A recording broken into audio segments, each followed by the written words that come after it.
Mister Bhutto की हुकूमत ख़त्म हो चुकी है। सारे मुल्क में मार्शल लॉ नाफिज कर दिया गया है। कौमी और सूबाई असम्बलियाँ तोड़ दी गई हैं।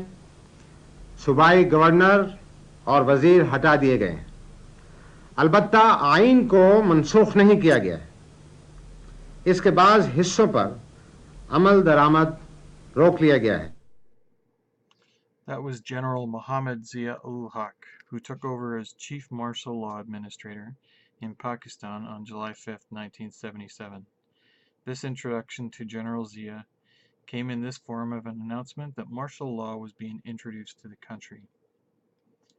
General Zia was born on August 12, 1924, in Jalandhar, East Punjab, India. After initially experiencing homeschool, he enrolled at St. Stephen's College in New Delhi, India. He decided to choose a career in the British Army and joined the Royal Indian Military Academy in Dehradun, and then served with British troops in Burma, Malaysia, and Indonesia during the latter part of World War II.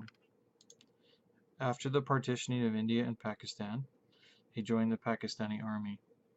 Interestingly, he spent some time in two military schools in the United States, Fort Knox and Fort Leavenworth. After the 1965 war between India and Pakistan, he became a colonel. Eventually he rose within the military ranks and in 1976 became Zia Bhutto's Army Chief of Staff. In 1977, General Zia took advantage of public demonstrations and violence initiated by accusations of election sabotage. During this revolt, Zia stepped in and deposed Bhutto in a bloodless coup. He declared himself to be the president in 1988, and later on, to protect his own power, Zia had Bhutto executed.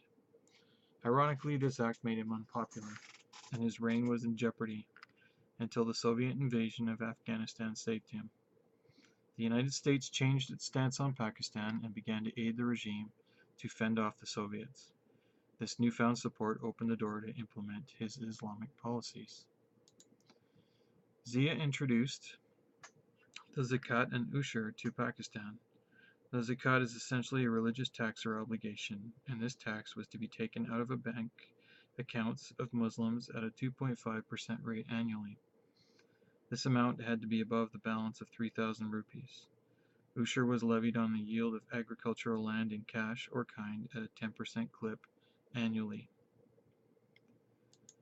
General Zia based his government on what he called the Nizam-i-Mustafa, otherwise known as the Order of Prophet.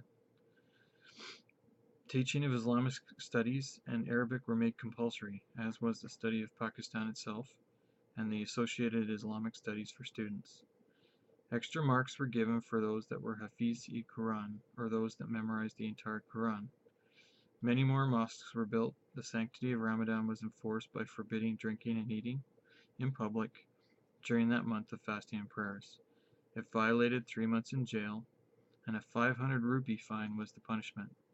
Also, a program for regularity of prayers called Nizam-i-Salat was introduced.